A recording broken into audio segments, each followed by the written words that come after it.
Përshëndetje për të gjithë dëgjuesit e podcastit më të ri NEE Podcast. Unë dua të ndohem të t'i falenderoj shumë për të gjitha mesazhet e bukura që na keni dhuruar në podcastin tonë të parë, ku ne do vazhdojmë tashmë me një tjetër intervistë dhe me një tjetër të ftuar, e cila është një grua sot dhe e cila quhet Delinda Disha, e cila është një aktore, skenariste e po ashtu një moderatore. Unë besoj që disa për ju është duhet ta njihni dhe duhet të dini pak nga jeta e saj, por ne sot do mësojmë shumë nga jeta e saj. Unë dua ta falenderoj shumë Delindën që ka pranuar ftesën pa menduar 2 herë dhe ka ardhur pa menduar 2 herë, ka thënë po, teksa dua më një herë t'ja nis me pyetjen e parë.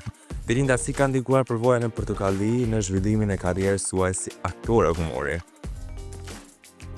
Përshëndetje Dardani, përshëndetje Kosovë, përshëndetje Shqiptari, mirë se ju gjeta. Ka qenë një eksperiencë jashtëzakonisht e vyer, një startim i mirë në botën e televizionit, duke qenë se televizioni ka audiencë të madhe dhe të shpejtë, ishte shumë rast i mirë për mua dhe do ngelet një eksperiencë e paarrueshme.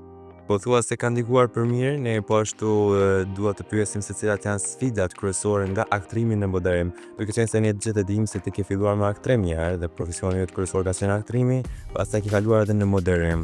Na trego se cilat janë sfidat e këtyre dy profesioneve. Për mua si Delind, sfidë më e madhe është aktrimi dhe jo moderimi. Përsa i përket moderimit, do thoja që është gjëja më e thjeshtë dhe më e lehtë për të bërë.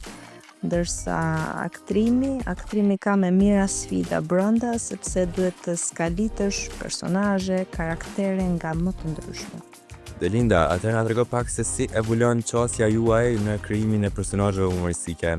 Ne e dimë dhe siç e thekë edhe më herë, ti ke qenë aktore humori në Portokalli, atë të paktën ke nisur aktrimin dhe si evolon ky aktrim dhe ky personazh humorist tek ti? Duke qenë se personazhet merren nga përditshmëria dhe aktualiteti, unë jam shumë vigjilente. Por në këtë aspekt të ndihem me fat, duke qenë se edhe im shoq është pjesë e botës së artit, edhe ai më ka ndihmuar jashtëzakonisht shumë në shkrimin e skenareve.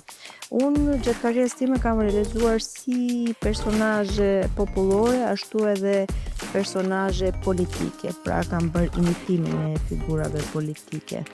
Por realizimi këtyre në fakt është pikë me dy presa, do të thoja unë, sepse në të shumtat e rasteve shumë batuta të këtyre personazheve merren dhe futen në një kontekst tjetër, pra ata të keq përdorin dhe kjo ka ndodhur kryesisht nga mediat sociale.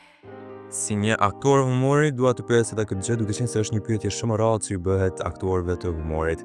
Si e sheh rolin e gruas në humorin shqiptar dhe çfarë ndryshimesh dëshironi të shihni në të? Roli i gruas në humorin shqiptar, unë them se është në rrugën e duhur, por mendoj që do bëhet akoma edhe më mirë se ç'është. Si një aktore, na trego pak se çfarë të pengon në artin tonë shqiptar. Disa artistë dalin dhe thonë që ju pengon ndoshta puna pagesës që ndoshta nuk vlerëson atë sa duhet në atë pjesë. Disa tjerë thonë që nuk është shumë i zhvilluar arti në Kosovë, por tek ti, çfarë të pengon në artin tonë shqiptar? Unë mendoj që duke qenë se ne jemi vende shumë të vogla, arti funksionon me klane dhe bryla. Ndodh kudo se ky fenomen është mbar botëror, por duke qenë se ne jemi vend i vogël, kjo gjë është akoma edhe më shumë e theksuar. Tani kemi kaluar tek pjesa e dytë, e cila është një nga pjesët që prek më shumë të ftuarit tonë në personale. Atë do vazhdojmë pa më me pyetjen e parë, Delinda, besoj që e gati dhe duhet jesh, sepse ti gjithmonë ke qenë, paktën kështu është në profesionet tuaja. Na trego pak se a ka Delinda një ëndër të pararealizuar, por që ka synim ta realizojë të ardhmen, thënë kështu ëndër në sirtar. Kësaj pyetje do të përgjigjem me shumë dashuri. Duke qenë se vendi ynë ka nxjerrë shumë heronj dhe heroina, unë do doja të interpretoja rolin e një femre heroine shqiptare. Pa marrë parasysh faktin nëse ajo është një heroin nga veriu apo nga jugu, pra një toske apo një gege. Edhe kjo është ëndra ime në sirtar dhe kam besim që shumë shpejt me ndryshimet që mund të ndodhen dhe me zhvillimin që do të marrë arti shqiptar, unë do të realizoj dhe këtë ëndër. Atëherë Delinda, këto ishin 6 pyetje që t'i bëra për profesionalen. Tashmë do kalojmë pak tek personalja, do prekim personalen dhe do shohim se sa është gati Delinda ti përgjigjet pyetjeve të saj personale. Nuk janë edhe mjaft, kështu që mos ke frikë. Planet tashme të Delindës, planet personale. Aktualisht, unë jam moderatore në emisionin satiriko investigativ Gjadat. Kam qenë angazhuar edhe me shfaqje teatri, por do doja shumë që tu riangazhoja edhe në një format humori, sepse është pikërisht ky format për të cilin mua publiku më ka duar trokitur fort edhe më ka mbështetur shumë. Atëherë Delinda, shpresoj që nuk ke menduar që do i shpëtosh kësaj pyetje dhe shpresoj shumë të na përgjigjesh. Paktën besoj. Cili është ai aktor ose aktore që nuk të pëlqen fare tek ai më së shumti? Nuk kam ndonjë emër konkret, por për hir të së vërtetës mua nuk më pëlqejnë këta aktorët që shfaqen në ato formatet e dobta televizive. Edhe pas një farë kohësh të mbajnë leksione si aktor profesionist teatri edhe filmi, nëse nuk e kanë formimin e dur. Këta pseudo-artistët, këta pseudo-aktorët, me pak fjalë kjo lloj race në thonjë za aktorësh mua nuk më pëlqen fare. Atëherë Delinda, gjithë e dim se ti e një fytyrë publike dhe mjaft e njohur në shqiptari. Dhe si pasoj kjo, unë mendoj që ty të ka ardhur ftesa për Big Brother VIP dhe nëse po na tregon se e ke refuzuar. Nuk më është bërë ftesë për në Big Brother VIP, por edhe nëse do më bëj, realisht unë nuk do e pranoja këtë ftesë. E di që mund ta keni dëgjuar edhe nga persona të tjerë që unë nuk hy në Big Brother dhe e kanë hyrë, por me mua kjo gjë nuk do të ndodhë.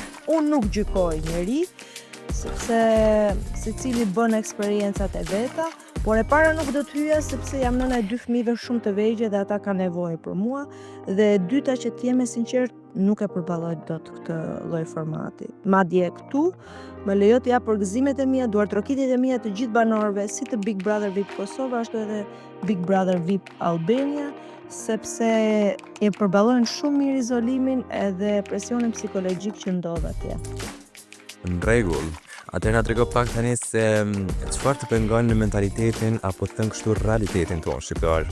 Unë mendoj që të gjithë ka pak nga ne e kemi një diçka që na pengon në mentalitetin tonë shqiptar, mendoj që ke edhe ti, nëse jo një disa apo nëse jo disa një. Na trego pak se çfarë të pengon në këtë mentalitet. Për sa i përket mentalitetit shqiptar, jemi shumë të nxehtuar. Jemi shumë gjatë nxehtë, por ajo që është më e rëndësishme është që jemi populli më i mirë, më bujar, më zemërmat në rajonin ku ne jetojmë. Dhe e vërteta arsye dihet se ne jemi autoktonët, ne jemi populli më i vjetër. Ishte kënaqësi, ju faleminderit për intervistën.